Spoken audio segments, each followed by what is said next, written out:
Hello दोस्तों, ये lecture number हमारा 10 होगा और इसके क्वेश्चन आगे किए थे। कितना क्वेश्चन हुआ था आप देख लीजिएगा, शायद 8 हुआ था कि 9 हुआ था। जो भी यहाँ पर क्वेश्चन हुआ देख लीजिएगा आप लोग, मुझे याद नहीं है।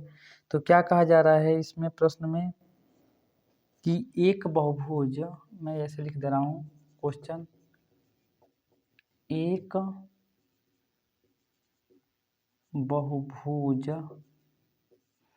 बहुभुज के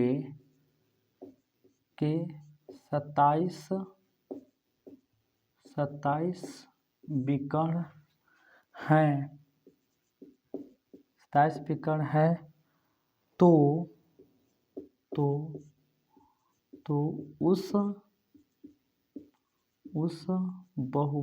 में कुल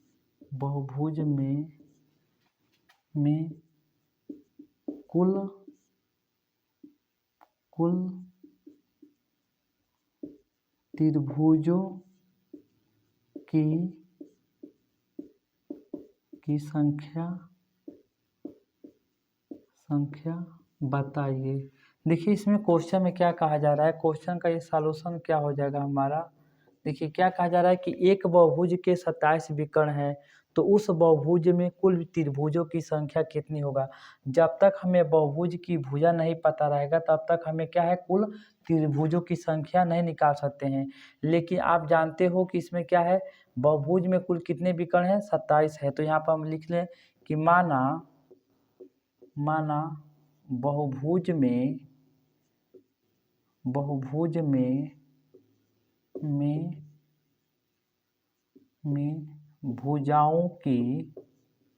भुजाओं की संख्या n है। अतः n बहुभुज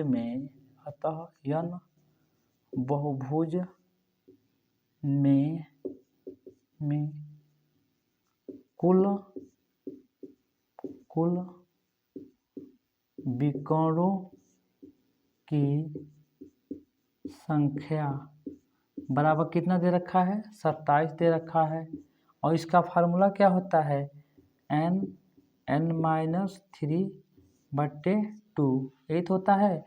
बराबर कितना दिया है, 27। अब इसे सिंप्लीफाई कर लीजिए, तो इसको 2 को इधर मल्टीप्लाई कर दीजिए, n को इधर मल्टीप्लाई करिए, तो n² - 3n बराबर कितना हो जाएगा, ये हमारा 54। इसको मल्टीप्लाई इधर कर दीजिए, तो n² - 3n - ये 54 हो जाएगा बराबर 0।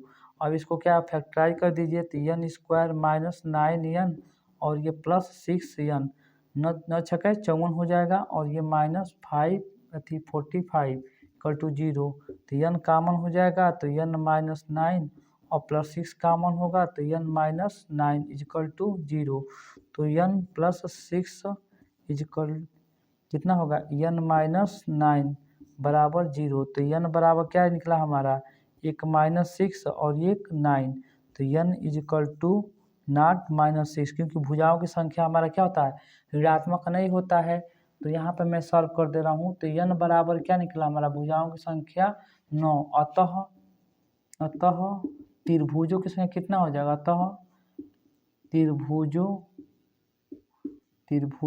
की संख्या बराबर, जब n हमें पता चल जाता है तो किसी बहुभुज में हमें त्रिभुजों की संख्या निकालने का सूत्र पता है, क्या होता है, तो n -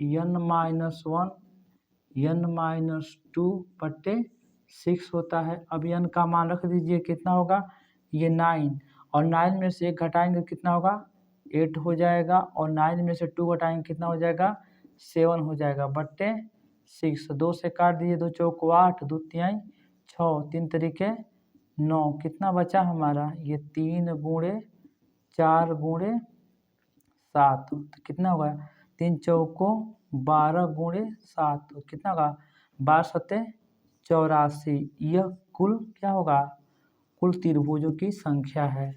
देख लीजिए कैसे सॉल्व किया गया है, मैं इसको इरेज कर रहा हूँ।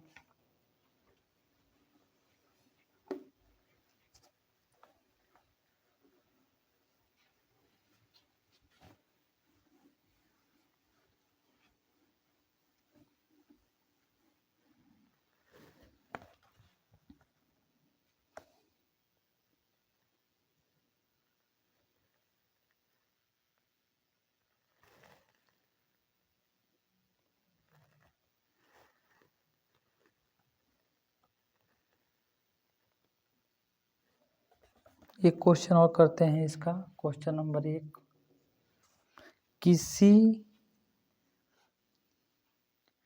समबाहुभुज के किसी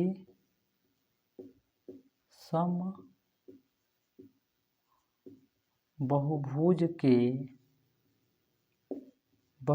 के प्रत्येक अंतःकोण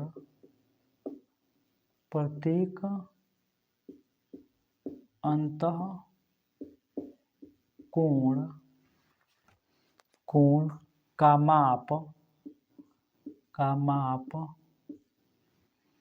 120 अंश है, 120 अंश है, तो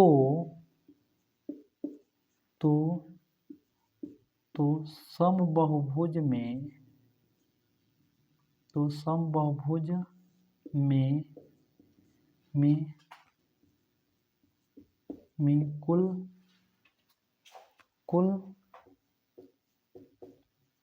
कुल त्रिभुजों की संख्या बताइए। सॉल्यूशन क्या हो जाएगा?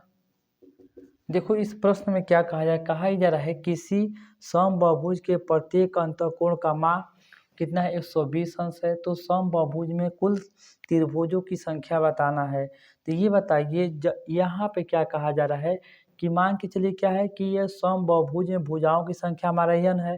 तो n समबाहुभुज के प्रत्येक अंतःकोण का माप 120 अंश दे दिया है। तो ये बाह्य कोण कितना हो जाएगा हमारा 60 अंश हो जाएगा। और जब बाह्य कोण हमारा 60 अंश निकलेगा तो हमें क्या है भुजाओं की संख्या निकल जाएगा। कैसे? बाह्य कोण बराबर 360 बटे भुजाओं की संख्या हो जाएगा। वहाँ 360 में 60 के भाग देंगे तो कितना का 6 आ जाएगा, यानी कि n का मान निकल जाएगा। और जब n का मान निकल जाए त्रिभुजों की संख्या हमें पता चल जाएगा कि माना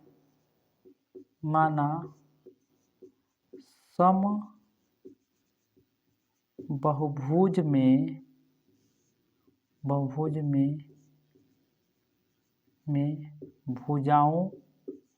भुजाओं की संख्या n है। अतः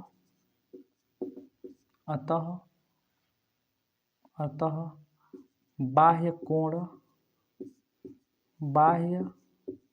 कोण बराबर 180 अंश माइनस 120 अंश बराबर कितना आया हमारा 60 अंश।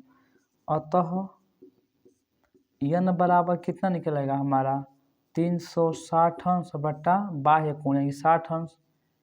ये बाह्य कोण बराबर कितना होगा 360 अंश बटा 60 अंश, यानी कि अंश कैंसिल हो जाएगा, कितना हो जाएगा 6 हो जाएगा। तो n बराबर 6 निकला। ये क्या निकला हमारा जो हमारा समबाहुभुज था उसमें भुजाओं की संख्या। अतः हम क्या कह सकते हैं, अतः 6 समबाहुभुज में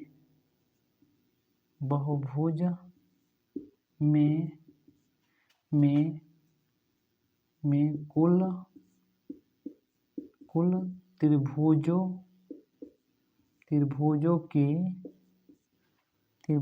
की संख्या बराबर कितना होता है n माइनस 1 n माइनस 2 बट्टे 6 होता है। अब n का मान कितना है 6 है, यहाँ पर रख दीजिए 6 गुणे 6 रखेंगे उसमें से 1 घटाएंगे कितना होगा 5 हो जाएगा, और 6 यहाँ पर रखेंगे 2 घटाएंगे कितना हो जाएगा 4 हो जाएगा, और बट्टे 6 से 6 कैंसिल हो जाएगा, कितना बचेगा 5 गुणे 4 बराबर कितना हो जाएगा 20। कुल कितने त्रिभुज बनेंगे 20। यही हमारा क्या होगा फाइनल आंसर हो जाएगा।